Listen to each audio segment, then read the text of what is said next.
نحمدہ و نصلی علی رسولہ الکریم اما بعد فاعوذ باللہ من الشیطان الرجیم بسم اللہ الرحمن الرحیم السلام علیکم ورحمۃ اللہ وبرکاتہ۔ سورۃ بقرہ شریف کی تلاوت، ترجمہ و تفسیر سے فیض یاب ہو رہے ہیں۔ آج آیت نمبر 183 سے گفتگو کا آغاز ہوتا ہے۔ بسم اللہ الرحمن الرحیم۔ یا ایھا الذین آمنوا کتب علیکم الصیام، اے ایمان والو تم پر روزے فرض کیے گئے ہیں۔ کما کتب علی الذین من قبلکم، ایسے ہی جیسے کہ تم سے پہلے والوں پر فرض کیے گئے تھے۔ لعلکم تتقون، تاکہ تم لوگ پرہیزگار بن جاؤ۔ صیام جمع ہے اور اس کا مفرد ہے صوم، اور لغت میں صوم کا معنی ہے الامساک عما تنازع الیہ النفس، اس چیز سے باز رہنا جس کی طرف نفس کشش محسوس کرتا ہو۔ اور شریعت میں صوم کہتے ہیں کہ انسان عبادت کی نیت سے صبح صادق سے غروب آفتاب تک کھانے پینے اور عمل زوجیت سے رکا رہے۔ یہ حکم ہجرت کے دوسرے سال نازل ہوا۔ پہلی امتوں پر بھی روزے فرض تھے، گو ان کی تعداد اور کیفیت الگ تھی۔ اسی لیے فرمایا گیا کہ کتب علیکم الصیام کما کتب علی الذین من قبلکم، تم پر بھی روزے فرض کیے گئے ہیں اسی طرح جیسے تم سے پہلے والے لوگوں پر بھی روزے فرض کیے گئے تھے۔ لعلکم تتقون، اب روزے کا مقصد اعلیٰ اور اس سخت ریاضت کا پھل بتایا جا رہا ہے کہ اس سخت ریاضت کا مقصد اور پھل یہ ہے کہ تم متقی اور پرہیزگار بن جاؤ، پاک باز بن جاؤ۔ روزے کا مقصد صرف یہ نہیں کہ ان تینوں باتوں سے پرہیز کرو، بلکہ مقصد یہ ہے کہ تم اخلاق رذیلہ اور اعمال بد سے انسان باز آ جائے، مکمل طور پر دستکش ہو جائے۔ تم لوگ اخلاق رذیلہ اور بد اعمال سے باز آ جاؤ، اپنے آپ کو روک لو۔ تم پیاس سے تڑپ رہے ہو لیکن کچھ پیتے نہیں، کیوں؟ اللہ کے حکم کی وجہ سے، اللہ تعالیٰ کی رضا کے لیے، عبادت کے لیے۔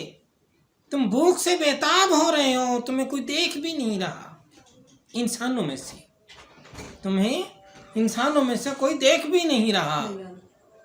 ٹھنڈے پانی کی سراہی اور لذیذ کھانا پاس رکھا ہے، لیکن تم ہاتھ بڑھانا تو کجا، آنکھ اٹھا کر ادھر دیکھنا بھی گوارا نہیں کرتے۔ اس کی وجہ صرف یہی ہے نا کہ تمہارے رب کا یہ حکم ہے۔ اب جب حلال چیزیں اپنے رب کے حکم سے تم نے ترک کر دیں تو وہ چیزیں جن کو تمہارے رب نے ہمیشہ ہمیشہ کے لیے حرام قرار دے دیا ہے، چوری، رشوت، بد دیانتی، بدکاری، دیگر مسائل، تو یہ سب تو کمال درجہ پر ہی چھوڑ دینے چاہیے۔ جب حلال کو اللہ کی رضا کے لیے چھوڑ سکتے ہو تو حرام کو تو اللہ کی رضا کے لیے چھوڑنا بدرجہ اولیٰ ہے۔ اگر یہ مراقبہ پختہ ہو جائے تو کیا تم ان کا ارتکاب کر سکتے ہو؟ ہرگز نہیں۔ مہینہ بھر کی اس مشق کا مقصد یہی ہے کہ تم سال کے باقی 11 ماہ بھی اللہ تعالیٰ سے ڈرتے ہوئے یوں ہی گزار دو۔ وہ لوگ جو روزہ تو رکھ لیتے ہیں لیکن جھوٹ، غیبت، نظر بازی وغیرہ سے باز نہیں آتے، ان کے متعلق حضور پر نور صلی اللہ تعالیٰ علیہ وسلم نے واضح الفاظ میں فرما دیا، یعنی جس نے جھوٹ بولنا اور اس پر عمل کرنا نہیں چھوڑا، اس نے کھانا پینا ترک بھی کر دیا تو اللہ کے نزدیک اس کی کوئی قدر نہیں۔ جس نے کھانا پینا چھوڑ بھی دیا لیکن جھوٹ نہیں چھوڑا، جھوٹ پر عمل کرنا نہیں چھوڑا، برائی نہیں چھوڑی، تو اس کا بھوکا رہنا اللہ کی نظر میں، اللہ کی بارگاہ میں کچھ اہمیت نہیں رکھتا۔ ایام معدودات، یہ گنتی کے چند روزے ہیں۔ فمن کان منکم مریدن،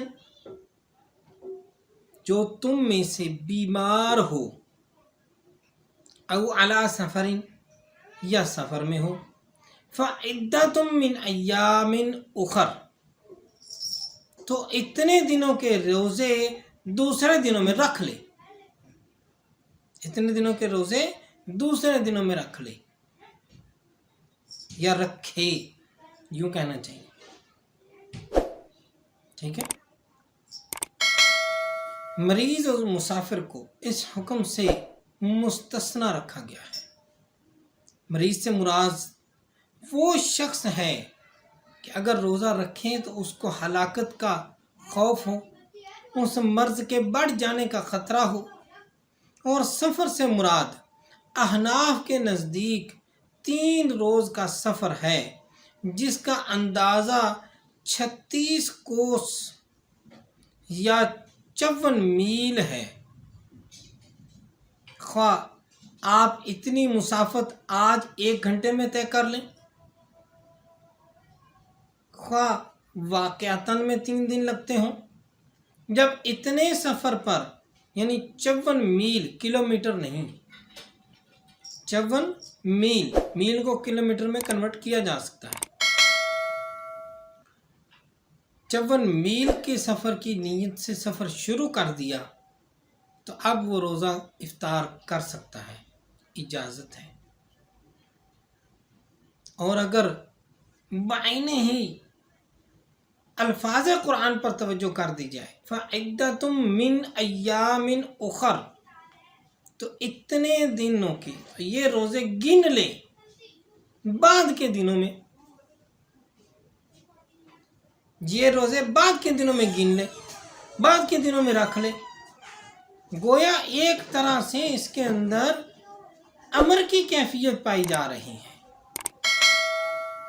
اسی سے بعض مسالک اور بعض علماء جو ہیں وہ کہتے ہیں کہ سفر میں روزہ نہ رکھنے کا حکم ہے، اور جب حکم ہے تو اب کوئی رکھے تو اس کا روزہ تو نہ ہوا، فرض والا نفل میں شمار ہو جائے گا، فرض میں نہیں، کیونکہ فرض کا حکم مسافر کو بعد میں رکھنے کے لیے ہے، چنانچہ وہ بعد میں ہی رکھے گا۔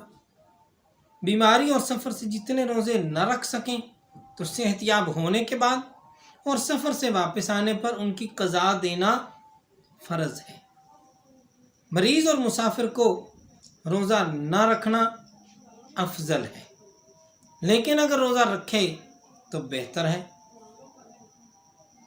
حضور صلی اللہ علیہ وسلم نے سفر میں کبھی روزہ رکھا اور کبھی نہیں رکھا، لیکن سفر جہاد میں روزے کے افطار کا حکم ہے۔